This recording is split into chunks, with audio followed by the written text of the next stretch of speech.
it comes to retirement planning, there's lots of tax planning that needs to be done. And here to talk with us about that is Bo Kemp from Sensible Money. Bo, welcome.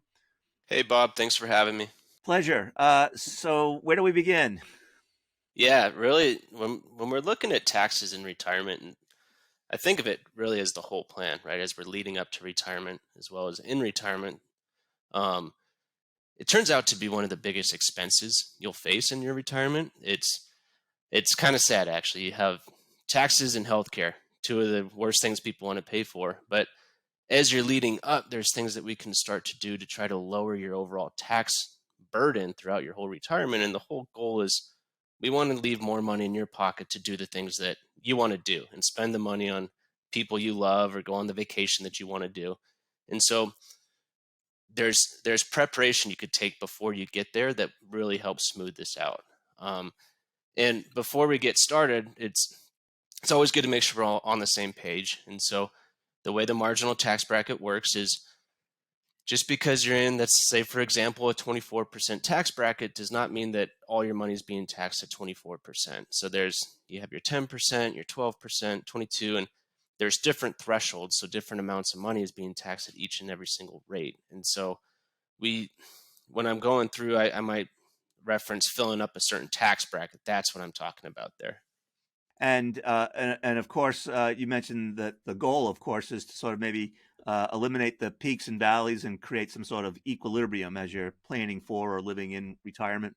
Yep, exactly. And so if you think about it, if as we're leading into retirement, it's generally your highest earning income years. And so this will be, for a lot of people, it's your highest tax bracket, unless you're when you retire, semi-retirement type deal. But for the bulk of people, we're in our peak years. And then as you start to move forward, there are these valleys and you might peak up again. So as we're in these peak years, let's say, for example, 10 years before age 65, we'll retire like the average retirement age. It's time to start thinking, am I allocating my funds in the appropriate buckets? So we might have a lot of people, their largest account is that traditional 401k, which is a tax deferred account. So they contribute money in, they get a tax deduction. Well, eventually that tax comes back. Uncle Sam needs that tax money at some point, which is later on. So should we start to contribute to, let's say, a Roth 401k, for example? And so these are things that you really have to, it's really just plug in and see how your plan looks.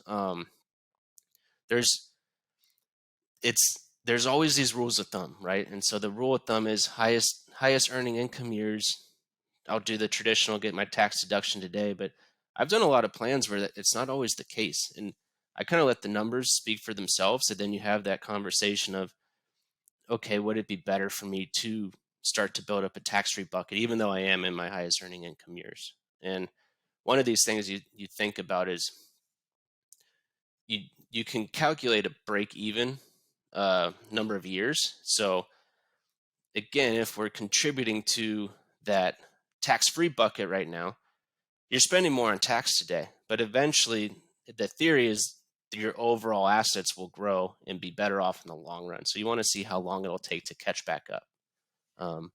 So that's what we're thinking about when we're funding. It's, should we start diversifying our account buckets?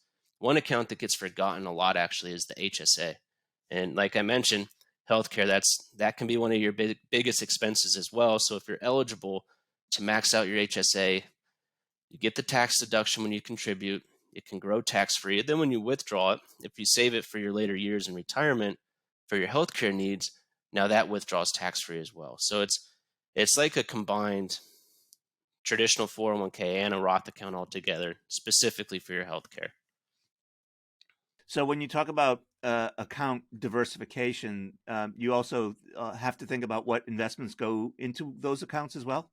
Yeah, so that's the asset location that we want to look at. And again, as I'm talking, we're looking at the tax rates today and in the future. So if you're building up that Roth account, generally we're going to wait to use that account until later on in the plan. A lot of times when this makes sense is married couple, one spouse passes away, their fixed income, Social Security, and pensions, it doesn't go down that much. So their tax bill, you'll see their tax bill go up. A lot of times that's the time you want to use the Roth, because now you're able to keep the tax bracket from going even higher. So with that, right, you might have 15, 20 plus more years to when you need that account. That is generally all growth. We want to be we want to have the largest exposure to growth as we can there, and let the money work for itself. Um, kind of set it, forget it, and ignore it until you actually need it.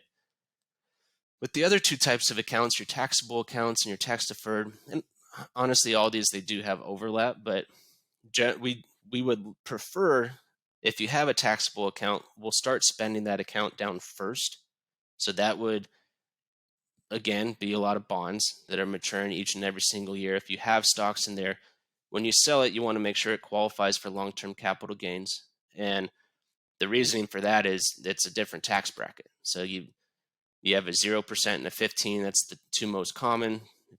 If you have really high taxable income, you might dip into the 20%. But generally, that's a lower tax bracket than what your ordinary income tax rate is. So you want investments that qualify for that, whether it's qualified dividends or just holding on to it long enough to sell. And then again, the tax deferred account, this is usually a really healthy mix because it is generally the bulk of your retirement savings. So you'll have a good portion of fixed income plan for, you're going to need that money within the next 10 years. And so you need that money safe. Then the rest of it, you can invest in equities, and each and every year you monitor this. And so, if the equities if we've had some good growth, you might realize some of the gains, build a longer bond ladder, for example. And so it's something that you're always watching, but there is overlap. And by doing this, it does make your plan more tax efficient.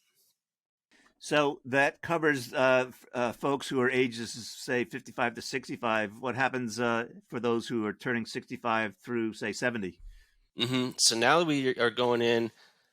A lot of times that's your down years in terms of your tax bracket. So we have our peaks and valleys. We're going down into the valley, and we can take advantage of this, right? And so your RMDs haven't started yet, or your Social Security. And so if you have a large taxable account, well, think about realizing long-term capital gains. It obviously depends on where the market's at and what it's doing. This year, not many people are doing that, right? But in general, you'd realize some capital gains to start building out your bond ladder, and that's going to cover your expenses for the next 5 or 10 years. And then if you don't have that type of account, or it just doesn't feel right, say we're in a down year and you don't want to sell when your funds are low, well, you can pivot and you can think about Roth conversions. So if we're in these low tax bracket years, you know that your tax bracket will go up once your RMDs and Social Security hits. Now we'll start to fill up some tax brackets. And this might be, honestly, a lot of times we'll look at the 22 up to the 24% for certain clients. It all depends on your plan. But by filling up these tax brackets, what we're doing is we're increasing our ordinary income tax today by moving money from your traditional 401k or the IRA to the Roth. And so we're realizing those taxes today. So you have to be able to pay that tax bill, but then that money gets to grow tax-free. And then later on, that's when you get to withdraw it. So you are looking at, like I had mentioned, the break-even time period to see if it does make sense to do this. But generally, in these valleys, it's the best time to be doing this. That's all in relation to ordinary income tax rates. Another sneaky tax is your Medicare Part B premiums. That the way those are calculated is it looks 2 years previous from your income. And so when you're doing these conversions, think about where your income will be, because now you're on Medicare, right? You're at age 65. If you say, okay, if I do a $100,000 Roth conversion, well, I barely went above this Medicare Part B premium threshold. You might want to kick it back down to say 80 or 90,000, keep you below that threshold. So now in 2 years, your premiums are still lower. It's one of those sneaky taxes that the more your income is 2 years ago, the more you'll pay in premiums. And so it's something you want to look out for as well. Right. Yeah. And it strikes me that oftentimes people think of Roth conversions as all or nothing, but what you've just described is perhaps a partial Roth conversion. Yeah, a lot of times it's, again, so we have these 5 years, right? We have 5 years to do this. It is a very common question. Should I convert all my money? to Roth, and it's like, well, we can take the 5 years and we're smoothing that tax rate out instead of jumping way high. Now we can keep you in the lower tax bracket throughout those 5 years. So when you think about tax planning for those who are age 70 and older, what do they need to think about? This is where, if we've done everything right and you've prepared, things become very smooth. Everything is pretty standard from here on out. Of your Social Security has started. If you have pensions, there are still pensions out there. Your pensions have started.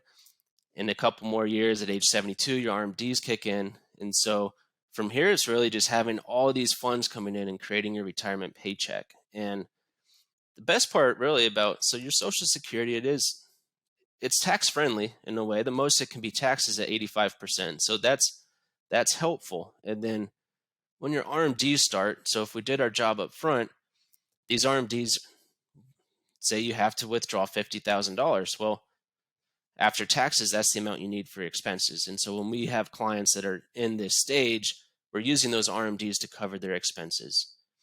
Where your plan's not as tax efficient is if those RMDs are so large that you have to withdraw it because that's the rules, and then you have to turn around and start investing it into a brokerage account. So it's, to me, it's kind of pointless tax money that you just have to pay. Whereas if we looked at that again 10, 15 years ago, you might have been able to lower that tax bill. And then really, as you're going through now, it's those Roth accounts, again, it's growing. But if you have, this is where the diversification is powerful. If there's a lumpy expense for anything, there's house caught on fire, there's a leak, or you're buying a new car. If you have the funds available and everything's going well, you can always withdraw from the Roth to keep your tax bracket lower, because you're set on the steady schedule. If you need a big expense, it might bump you into a next tax bracket. So having this diversification with these types of accounts helps with those one-time expenses as well. So we've covered a lot of ground. How might you sort of put a bow on all this? Really the whole goal is, as you're approaching it, you're trying to plan accordingly, and we're trying to smooth out the tax rate. And again, it's, I guess I haven't heard anyone say that they like paying taxes. You have to pay them eventually, but if we can smooth it out, then we can leave more money in your pocket. And a lot of retirees, their goal is to go on vacations, spend time with grandchildren, maybe set up college funds for their grandchildren. This is just leaving more money that in your pocket to where you can decide what you want to do with it. So take advantage of the low tax bracket years. Look at where you're at before you even get to those years, and then hopefully throughout your entire plan, there's more money for you to enjoy. Well, I want to thank you, as always, for sharing your knowledge and wisdom with us. It's a pleasure. Yeah. Thanks again, Bob. Thanks for having me.